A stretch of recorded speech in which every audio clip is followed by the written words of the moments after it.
il y a, je pense, un manque de transparence chez nous. Oui. Il y a aussi une certaine cause latente, une sorte d'antisémitisme, une optique ou une vue assez simpliste des choses, la tendance de faire un amalgame entre le Black Lives Matter, le wokisme, et aussi l'anti-israélisme, une sorte de coalition de gauche et aussi certains membres de droite qui désirent un isolement des États-Unis. Bien, nous avons le plaisir d'être en ligne avec le docteur Yehuda Ben-Rob. Yehuda, bonjour, Boker Tov. Bonjour. Vous êtes enseignant, maître de conférence à l'Institut de gestion de Rishon LeZion et avec vous, et un spécialiste, bien entendu, des relations entre Israël et les États-Unis. Avec vous, je voudrais que nous revenions sur plusieurs données qui ont été rendues publiques ces derniers jours autour de la communauté juive américaine et des Américains en général autour de la guerre dans la bande de Gaza. Et d'abord, je voudrais avoir votre réaction sur un sondage qui a été réalisé, un sondage Reuters-Ipsos, qui a été réalisé aux États-Unis et qui révèle qu'une majorité assez solide, de 58% des Américains, estiment qu'ils sont favorables à la reconnaissance d'un État palestinien indépendant, alors que, on le sait, l'administration Trump y est farouchement opposée. Comment vous expliquez un tel score ? Je pense qu'il y a plusieurs raisons. D'abord, c'est bien sûr, c'est un sondage assez inquiétant, mais en général, je dois vous dire que la plupart des Américains, depuis bien longtemps, sont pour une politique d'établissement de deux États. Ce qui est inquiétant, c'est que la baisse de soutien qu'il y avait pour Israël dedans, et si on le voit dans le contexte et de l'offensive médiatique qui a eu lieu, et aussi ce qui va se passer en septembre à l'ONU, à l'Assemblée générale, c'est surtout inquiétant. Et je pense qu'il y avait une pression diplomatique. Les Américains qui regardent les journaux bien depuis le début de la guerre ont la mémoire courte. Quelques jours déjà après l'offensive désastreuse de Hamas, déjà il y avait un virage. On voyait dans les médias, je ne parle pas des médias européens et français, mais aussi dans les médias traditionnels aux États-Unis, à la une des photos de souffrance des Gazaouis. On doit aussi attribuer cela, surtout dans les derniers mois, à la campagne que mène Hamas sur la famine, soi-disant, à Gaza. Donc, il y a parmi cela.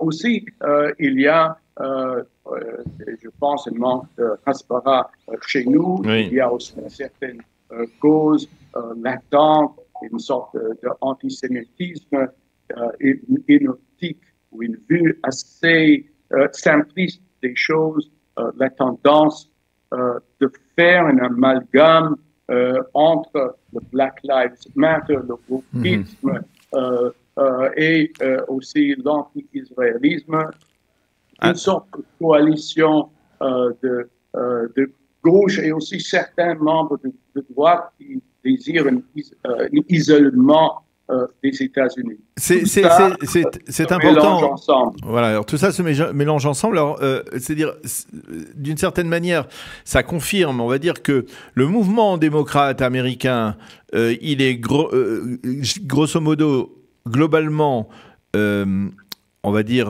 hostile à l'opération israélienne à l'intérieur de la bande de Gaza, avec même parfois des républicains, on va dire peut-être des suprémacistes américains qui sont également opposés. C'est un peu là qu'on trouve, on va dire, l'essentiel de ces opposants à la politique menée actuellement par Israël dans la bande de Gaza. Je pense que vous avez raison. On peut voir, à mon avis, une hausse dans la radicalisation du Parti démocrate. Et aussi la différence, il y a un clivage entre républicains et démocrates, mais un clivage de génération. Parmi les républicains, des gens âgés d'un certain âge, 65 plus, il y a un soutien constant pour Israël. Par contre, parmi les jeunes des deux partis, le soutien d'Israël chancelle entre 8 et 9%. Ça veut dire qu'on est en train de perdre la nouvelle génération. Et cette nouvelle génération, je parle de 18 jusqu'à 25 ans, commence maintenant à prendre le pouvoir des positions de leadership dans les industries, dans le Sénat. Et on peut voir cela si on regarde le candidat démocrate à New York pour le maire de New York. Il y a aussi un candidat à Minneapolis qui est très antisémite et anti-Israël. Alors, il y a une inquiétude pour l'avenir. Oui, alors Yehuda, est-ce que ce phénomène, il est irréversible? On se dirige de manière irréversible vers cette relâche du soutien ou cet abandon du soutien à Israël progressivement? Ou alors, si par exemple, il y avait d'abord un retour à la paix dans la région, il y aurait peut-être un apaisement? Je pense que Israël peut faire certaines choses. D'abord, d'appuyer l'importance d'un Israël fort pour maintenant n'importe quel accord d'Abraham qui se mettra en vigueur. Elle pourrait peut-être prendre des mesures proactives. Il y a aussi important, primordial que la population, l'électorat américain ne voit pas Israël comme un fardeau au parti républicain. Parce que je vous rappelle que dans un an à peu près, il y aura des élections mi-terme, ça veut dire que tous les membres de la Chambre de députés et un tiers des sénateurs vont se présenter aux élections. Et si M. Trump, à ce moment-là, et même bien avant, pense qu'Israël serait un fardeau pour le Parti républicain, il peut nous lâcher. Mais je pense qu'il faut appuyer d'abord sur la jeune génération. Il y avait des manifestations dans les campus. Il faut essayer de trouver un lien entre la société israélienne, et je pense que beaucoup de ces manifestations qui se déroulent en Israël et à l'étranger démontrent que les Israéliens, il y a un clivage dans la société israélienne. Et il faut appuyer sur la valeur d'Israël comme un allié stratégique et dans n'importe quel arrangement régional et un accord d'Abraham, l'importance d'Israël fort. On va voir. On va voir. Alors, je voudrais venir maintenant sur l'autre sondage ou l'autre donnée, qui est une donnée précise, qui est peut-être justement une relation de cause à effet, c'est-à-dire que peut-être que ce dont nous venons de parler, c'est-à-dire l'absence, la perte du soutien de la communauté américaine envers Israël, eh bien peut-être entraîne comme conséquence une augmentation de la aliyah des Juifs américains vers Israël, puisque les dernières données fourni par l'association Nefesh Benefesh affirme que au seul mois d'août 2025, ce sont près de 1000 olim des États-Unis qui font leur aliyah, auxquels il faut rajouter près de 2250 olim qui sont déjà montés depuis le début de l'année 2025, et on considère que c'est une augmentation très nette de l'aliyah des États-Unis. C'est, à votre avis, justement, la cause de cette tension qui existe actuellement ou de ce contexte anti-israélien? En grande partie à cause de cette tension. Je ne parle pas aussi de l'augmentation dans l'aliyah provenant de l'Europe et de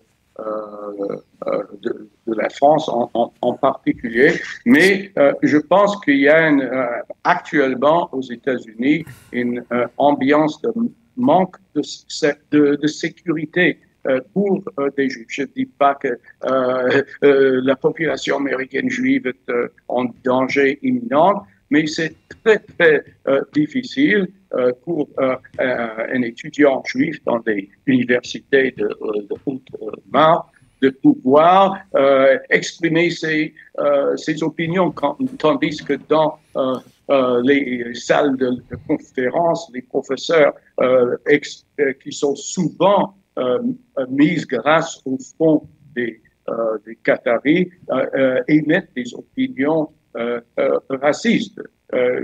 Dans l'université dont je suis diplômé, au début, après le 7 octobre même, il y avait un professeur qui avait évoqué l'éloge de Hamas, des manifestations et des menaces de mort à des étudiants juifs. Il avait écrit une lettre à la présidente de l'université. Et je dis que votre premier devoir, c'est d'assurer la sécurité physique et aussi la possibilité de mener un dialogue d'une manière assez claire et nette. Et avec les étudiants, on peut avoir la dissension, on peut avoir la critique, mais la critique ne doit pas provoquer la violence. Et ce qui est souvent le cas. La ADL, la Ligue contre l'anti-déformation, qui fait toujours des sondages sur les actes antisémites aux États-Unis, a constaté que depuis il y a un assaut de 900% d'actes antisémites aux États-Unis l'année passée, à la fin de l'année, par rapport au début de la décennie. Alors, il y a une ambiance qui est assez inquiétante. Il faut faire d'une manière nette, tirer la différence de manière nette et précise entre une opposition qui est bien sûr le droit de chaque Américain et la violence, et aussi d'éduquer la population à ce qu'on voit dans les médias n'est pas nécessairement toute l'histoire. Les statistiques proviennent de Hamas.